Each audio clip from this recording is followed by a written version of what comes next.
से वाचा दी और ये मामला लंबे समय तक अटका रहा, भटका रहा, लटकता रहा। आज मोदी जी के समय में ही इसको परवान चढ़ना था, इस स्वप्न को सिद्ध होना था और आज देश स्वप्न सिद्ध होता हुआ दिखा है। माननीय राम जन्मभूमि का जो इतिहास है ये बहुत लंबा है। अनेक राजाओं, संतों, निहंगों, अलग अलग संगठनों और कानून विशेषज्ञों ने ये लड़ाई में योगदान दिया है। मैं आज ये 1528 से 22 जनवरी 2024 तक की संपूर्ण कानूनी और युद्धों की और आंदोलनों की लड़ाई को, ये सभी योद्धाओं को बहुत विनम्रता से स्मरण करना चाहता हूं और उनकी लड़ाई जब आज समाप्त हुई है तब मुझे विश्वास है मान्यवर वो जहां भी होंगे बड़ी आनंद की अनुभूति करते होंगे, अपनी श्रद्धा को चरितार्थ करने की अनुभूति करते होंगे। गिलहरी के समान कई लोगों ने अपना योगदान दिया और मान्यवर ये राम सेतु जो बनना था 1528 से 22 जनवरी 2024 तक का, ये सेतु का भूमि पूजन भी नरेंद्र मोदी जी ने किया और प्राण प्रतिष्ठा भी नरेंद्र मोदी जी के। मान्यवर 1990 में जब ये आंदोलन ने गति पकड़ी उसके पहले से ही भारतीय जनता पार्टी का ये देश की जनता को वादा था। हमने पालमपुर कार्यकारिणी के अंदर हमने एक प्रस्ताव पारित कर कहा था कि राम मंदिर का निर्माण, इसको कोई एक धर्म के साथ नहीं जोड़ना चाहिए, ये देश की चेतना की पुनर्जागृति का आंदोलन है। इसलिए हम राम जन्मभूमि को मुक्त कराकर, कानूनी रूप से मुक्त कराकर वहां पर राम मंदिर की स्थापना करेंगे। अब इस देश में प्रॉब्लम क्या है साहब, जब चुनाव में घोषणा पत्र में लेते हैं तो कहते हैं चुनाव में वोट प्राप्त करने के लिए लिया, चुनावी वादा है। ये भाजपा ऐसे ही वादे करती है, 370 हो, राम जन्मभूमि हो, यूनिफॉर्म सिविल कोड हो, ट्रिपल तलाक समाप्त करना हो। अब ये कहते हैं आप ऐसे ही वादे करते हैं और ये वोट प्राप्त करने का जरिया होता है, और जब हम इसको पूरा कर देते हैं तो बड़ी खिलाफत करते हैं। मैं आज भी कहता हूं भारतीय जनता पार्टी और हमारे नेता नरेंद्र मोदी जी मान्यवर जो बोलते हैं, जो कहते हैं वो करते हैं, हमारी पार्टी का चरित्र है और ये कोई छिपी हुई बात नहीं है। किस चीज का आक्रोश? हम 1986 से कह रहे हैं कि हमारा भव्य राम मंदिर बनना चाहिए, संवैधानिक तरीके से। कुछ लोगों ने यहां पर और बाहर मीडिया के सामने प्रतिक्रिया व्यक्त की, वो कानून की दुहाई देते हैं। मैं उनको पूछना चाहता हूं कि मान्यवर क्या सुप्रीम कोर्ट की 5 जजों की खंडपीठ के जजमेंट से आप वास्ता रखते हो या नहीं रखते हो? भारत के संविधान से वास्ता रखते हो या नहीं रखते हो? किसी ने अगर सुप्रीम कोर्ट की अवहेलना कर वहां पर मंदिर बनाया होता तो आप कुछ भी कह सकते थे, मगर जब देश की सर्वोच्च अदालत के 5 जजों की खंडपीठ ने और जिसकी अध्यक्षता स्वयं चीफ जस्टिस ऑफ इंडिया और आने वाले 4 चीफ जस्टिस कर रहे थे, ऐसी महत्वपूर्ण बेंच ने जब ये निर्णय लिया तब आप कैसे कन्नी काट सकते हो? मान्यवर निर्णय पसंद हो तो स्वीकार कर लेना, सुप्रीम कोर्ट का सम्मान करना, और कोई निर्णय पसंद ना आए तो सुप्रीम कोर्ट के भी बड़ा बूढ़ा करना, ये ठीक नहीं है। मान्यवर सुप्रीम कोर्ट के निर्णय ने आज पूरी दुनिया में भारत के पंथ निरपेक्ष चरित्र को उजागर किया है। दुनिया में एक भी देश ऐसा नहीं है जहां बहुमत समाज ने अपनी आस्था का निर्वहन करने के लिए इतनी लंबी कानूनी लड़ाई लड़ी। हमने राह देखी है, सुप्रीम कोर्ट में लड़ाई लड़ी और सुप्रीम कोर्ट का जजमेंट आने के बाद वहां पर आज भव्य राम मंदिर बना है। मान्यवर जो बोल रहे हैं उनको भी सब मालूम है कि क्यों बोल रहे हैं। मैं आज फिर से कहना चाहता हूं, हमारे गुजरात में एक कहावत है, हवन में हड्डी नहीं डालनी चाहिए। पूरा देश जब आनंद में डूबा है, पूरा देश आध्यात्मिक चेतना की जागृति का अनुभव हो रहा है, भैया स्वागत कर लो, साथ में जुड़ जाओ, इसी से देश का भी भला है और सबका भला है। मान्यवर, एक लंबी लड़ाई के बाद स्थगितता में पड़े हुए मामले को नरेंद्र मोदी जी ने एक युग परिवर्तन करने के लिए, जब मोदी जी को देश की जनता ने लंबे समय के बाद और कांग्रेस के बगैर किसी दल ने पहली बार पूर्ण बहुमत के साथ प्रधानमंत्री बनाना, तब से ये लड़ाई शुरू हुई।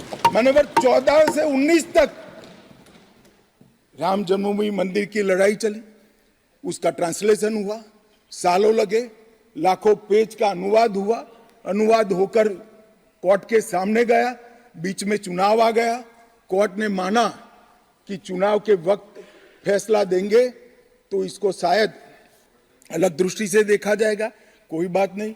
चुनाव के बाद फिर से मोदी जी आ गए और फिर केस चला और अंततोगत्वा जब कोर्ट ने न्याय किया, तब 5 अगस्त 2020 को 19 को मोदी जी ने इसकी नींव रखकर इसकी शुरुआत। मान्यवर, ये जो 20 से 24 की यात्रा है, वो 20 से 24 की यात्रा भी समझनी चाहिए। राम जन्मभूमि का आंदोलन ऐसे ही नहीं चला, इसके साथ हर गांव, हर घर में, हर करोड़ों राम भक्त, अनेक संगठन, भारतीय जनता पार्टी, राष्ट्रीय स्वयंसेवक संघ समेत घर घर गए, शिला लेकर गए, पूजा की और वो पत्थर को राम मंदिर की शिला बनाकर अयोध्या तक पहुंचाने का काम। करोड़ों लोगों ने अपनी श्रद्धा, अपनी इच्छा संवैधानिक तरीके से, शांतिपूर्ण तरीके से अयोध्या पहुंचाई और सुप्रीम कोर्ट ने जब जजमेंट दे दिया, निर्णय दे दिया, तब जाकर राम मंदिर के निर्माण की शुरुआत हुई। अडवाणी जी ने सोमनाथ से अयोध्या यात्रा भी की और इसके साथ साथ निहंगों ने शुरू करी हुई लड़ाई, अशोक सिंघल जी जो चरम सीमा पर ले गए थे, अडवाणी जी ने जन जागृति की और मोदी जी ने जन आकांक्षा की पूर्ति कर कर एक आध्यात्मिक चेतना का जागरण कर दिया। मान्यवर,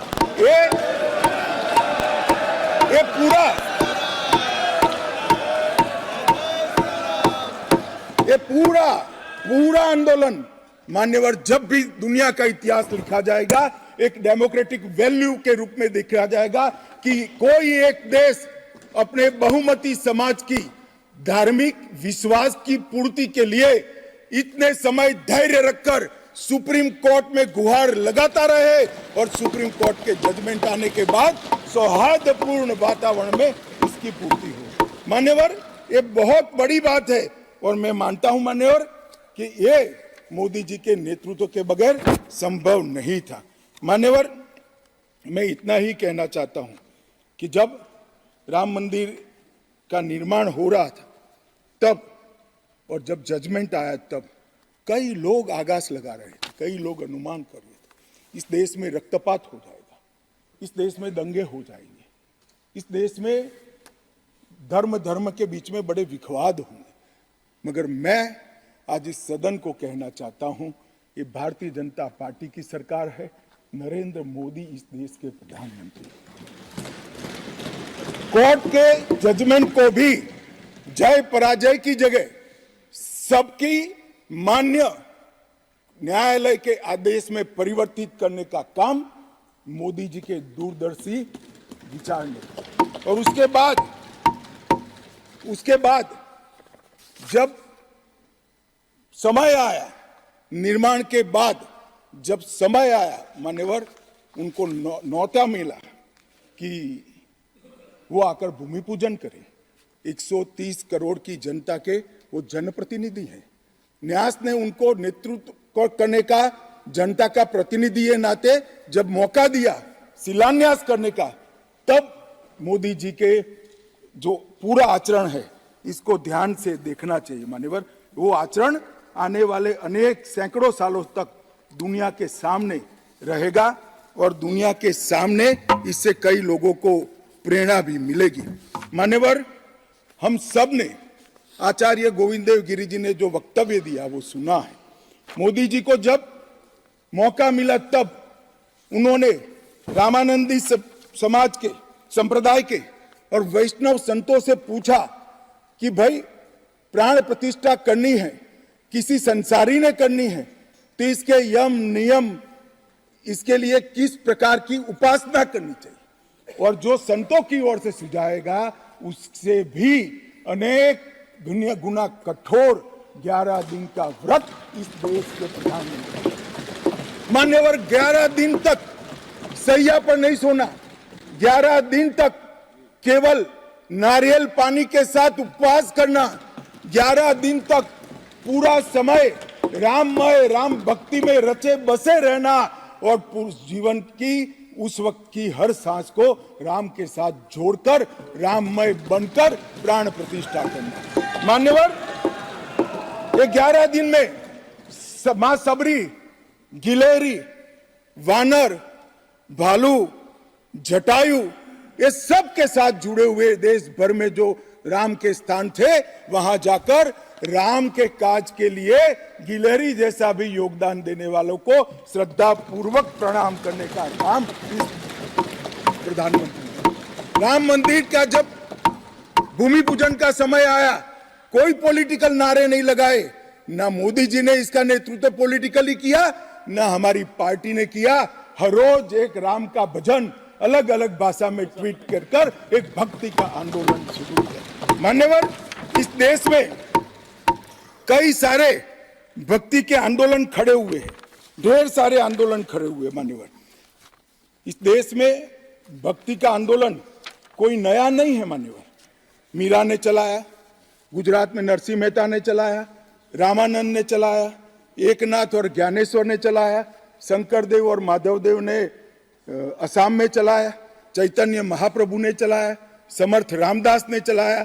ये सब भक्ति आंदोलन ने समय समय पर देश को मजबूत करने का काम किया है, सनातन धर्म को टिकाने का काम किया है और सनातन धर्म के प्रति सबकी आस्था को बंधाने का काम। घनघोर अंधेरी रात में एक ध्रुव तारे की तरह ये भक्ति आंदोलन ने देश के जनमानस का नेतृत्व किया। भारत के ही छोर में 10 सिख गुरुओं ने अनेक प्रकार के बलिदान, एक दशम पिता ने तो अपना सर्वस्व दान कर दिया।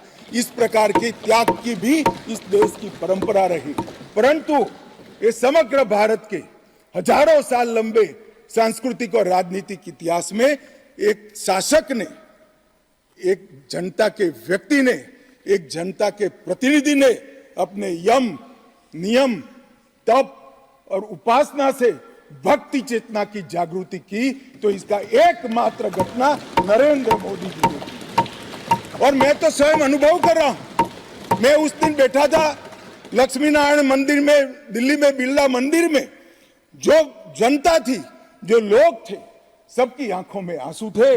पूरा देश राममय हो गया था और जय श्री राम के नारे लगा रहा।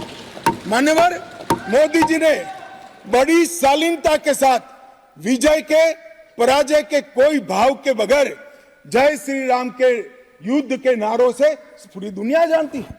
जय श्री राम की वानर सेना का युद्ध का घोष था, पूरी दुनिया जानती है। जय संघर्ष चला तब जय श्री राम चला और मंदिर बना तो जय सिया राम हो गया। संघर्ष से भक्ति की यात्रा पूरे देश को आगे ले जाने वाली यात्रा है। मान्यवर,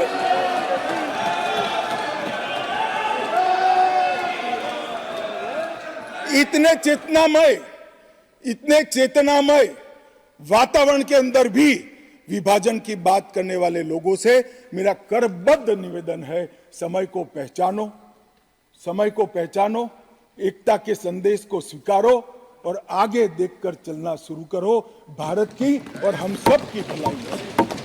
मान्यवर, ये बहुत बड़ा संदेश मोदी जी ने दिया है और मैं फिर से एक बात कहना चाहता हूं, जिसने संन्यास्त नहीं लिया है, जो सन्यासी नहीं है, जो किसी पंथ संप्रदाय का उपदेशक नहीं है, ऐसा व्यक्ति और जो देश का शासक है, प्रधानमंत्री है, प्रधान से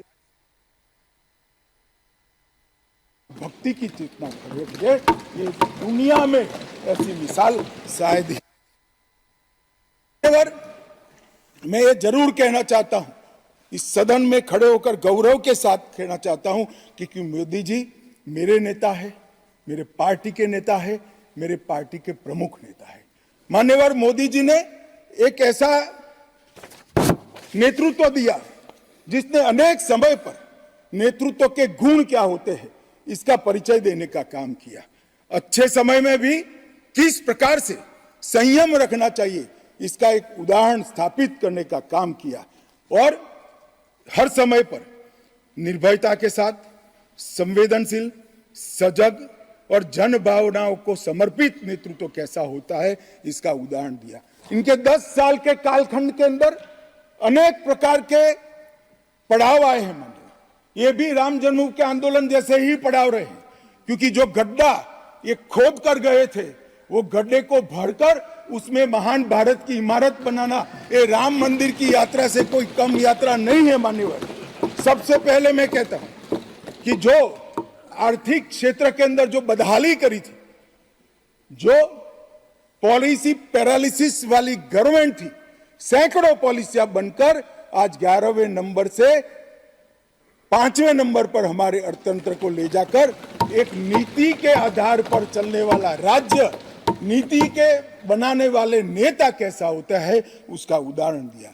कोविड आया तो भयभीत हुए बगैर, सरकार की मशीनरी कम पड़ जाएगी, जब तक आंदोलन पूरा देश नहीं लड़ेगा इससे हम नहीं लड़ पाएंगे, वो जानते हुए एक मोर्चे पर वैक्सीन का इनोवेशन का काम चालू रहा, दूसरे मोर्चे पर हेल्थ इंफ्रास्ट्रक्चर का अपग्रेडेशन का काम चालू रहा, तीसरे मोर्चे पर हर गरीब के घर में अनाज पहुंचाने का काम चालू रहा, चौथे मोर्चे पर जो कोविड की दर्दियों की शुश्रूषा कर रहे थे उनका नेतृत्व करने का काम चालू रहा और 5वें मौके पर जनता कर्फ्यू, दिया जलाना, थाली बजाना, हंसने वाले आज रोड पर घूमते हो गए, उनको मालूम नहीं है पूरी दुनिया मोदी जी के संवेदनशील और समग्रता से भरे हुए नेतृत्व को आज स्वीकार। मान्यवर, यही समय में कोविड का पड़कार भी आया, यही समय में 62 की तरह चीन ने अपना मुंह दिखाना शुरू किया, दृढ़ता के साथ नेतृत्व छाती सीना तान कर खड़ा रहा, हिंदुस्तान की 1 इंच जमीन नहीं। कई बार हुआ था इसी समय में पूंछ और पुलवामा में हमला हुआ, सर्जिकल स्ट्राइक और एयर स्ट्राइक कर नेतृत्व की वीरता का भी परिचय दिया और घर में घुसकर जवाब देने का काम किया। हजारों बच्चों जब परीक्षा के वक्त आत्महत्या करते थे, ट्रेस में आते थे, मनोरोग के शिकार बनने थे, एक पिता की तरह एक प्रजावात्सल नेतृत्व का परिचय देते हुए प्रजा परीक्षा पे चर्चा की भी बात। और जब मौका राम मंदिर का आया तब एक सन्यासी की तरह, एक भक्त की तरह गौरवपूर्ण तरीके से आध्यात्म को जागरूक करते हुए आध्यात्मिक चेतना का जागरण करने का काम भी नरेंद्र मोदी जी ने किया। मैं इसलिए कहता हूं कि बहुत लंबे समय से इस देश को ऐसे नेतृत्व की जरूरत थी। 70 साल तक, 68 साल तक देश ऐसे नेतृत्व में भटकता रहा, लटकता रहा। 130 करोड़ की जनता ने मोदी जी को चुनकर एक सर्वगुण संपन्न नेता को चुनकर देश की सभी चुनौतियों को समाप्त किया। मान्यवर, मैं आज आपके माध्यम से ये मैं कहना चाहता हूं, ये राम मंदिर का निर्माण, वो राम मंदिर में रामलला की बाल प्रतिमा, मनोहरी दृश्य, आंख बंद कर देते तो सामने वो प्रतिमा दिखाई पड़ती। मान्यवर, इतनी मनोहरी प्रतिमा बनाने का काम हुआ और उसकी प्राण प्रतिष्ठा भी हुई। मान्यवर, एक प्रकार से समग्र भारतीय संस्कृति को मोदी जी के माध्यम से एक अभिव्यक्ति का काम है। मान्यवर, राम का जीवन ही अपने आप में परिपूर्ण जीवन। बचपन में ही शिक्षा संस्थानों की रक्षा के लिए विश्वामित्र के वहां रावणों का वध किया, अहल्या को सम्मान दिया, मां सबरी को गले लगाकर इस देश के गिरिजन और पिछड़े लोगों को गले लगाने का काम किया, महिलाओं का सम्मान किया और गिलहरी, गिद्ध, वानर, रींछ, वनवासी सबको जोड़कर सत्य पर सत्य की विजय का झंडा श्री राम ने फहराया। और मोदी जी ने जब ये अयोध्या बन रही है, कि जब अयोध्या बन रही, ढेरों लोगों ने, मैं आज सबके बीच में कहने से मेरी आपको अपने आप को रोक नहीं सकता, ढेरों लोगों के प्रस्ताव कि अयोध्या के इंटरनेशनल एयरपोर्ट को श्री राम का नाम दिया जाए। बड़ा लोक लुभावन प्रस्ताव, परंतु मोदी जी ने महर्षि वाल्मीकि का नाम देना, सारे मौकों पर दशरथ का, सीता माता का चौराहे पर नाम देने का प्रस्ताव आया था। मोदी जी ने कहीं जटायु को रखा, कहीं गिलहरी को रखा, कहीं हनुमान को रखा। मान्यवर समग्र समाज साथ में लेने का काम किया। मान्यवर, ये जो मंदिर बना है उसके निर्माण में भी पूरे समाज को साथ में रखने का काम किया गया है। मान्यवर, मैं आपको जरूर बताना चाहता हूं कि इसमें देश के हर हिस्से को स्थान देने का काम मंदिर के निर्माताओं ने किया है। एक भी प्रदेश ऐसा नहीं है जहां से कुछ नहीं आया है। हर प्रदेश और आसपास के सभी देशों से राम काज के लिए कुछ न कुछ समर्पित हुआ है। सबकी भूमिका है, पूरे समाज को जोड़कर मान्यवर ये मंदिर बना है। ये सामाजिक एकता का एक अद्भुत उदाहरण है मंदिर है, सांस्कृतिक पुनर्जागरण का अद्भुत उदाहरण है मंदिर है। मान्यवर, अयोध्या में राम मंदिर विध्वंस के सामने विकास का विजय है। मान्यवर, अयोध्या में राम मंदिर धर्मांधता के सामने आध्यात्मिकता और भक्ति का विजय है। मान्यवर, भारत के गौरवमय युग की ये शुरुआत है। आत्मनिर्भर भारत और विकसित भारत का रास्ते का प्रशस्तीकरण का पॉइंट है और भारत माता को विश्व गुरु बनाने के रास्ते की मान्यवर शुरुआत है। मैं जरूर मानता हूं कि सालों से, सदियों से इस देश के प्रेरणा पुरुष रहे, जिनके चरित्र से न केवल इस देश, पूरी दुनिया संदेश लेती है, ऐसे प्रभु श्री राम को मूर्ति का अपने निज घर में स्थापन से इस देश का जो नया युग शुरू हुआ है ये बहुत शुभांकर होगा और आने वाले दिनों में 2024 में भी मोदी जी के नेतृत्व में यहाँ सरकार बनेगी और ये शुभांकर शुरुआत हुई है, उसको गंतव्य स्थान पर ले जाने का काम करेगी। मान्यवर, मेरा बहुत बहुत धन्यवाद। मेरे शब्द और विचार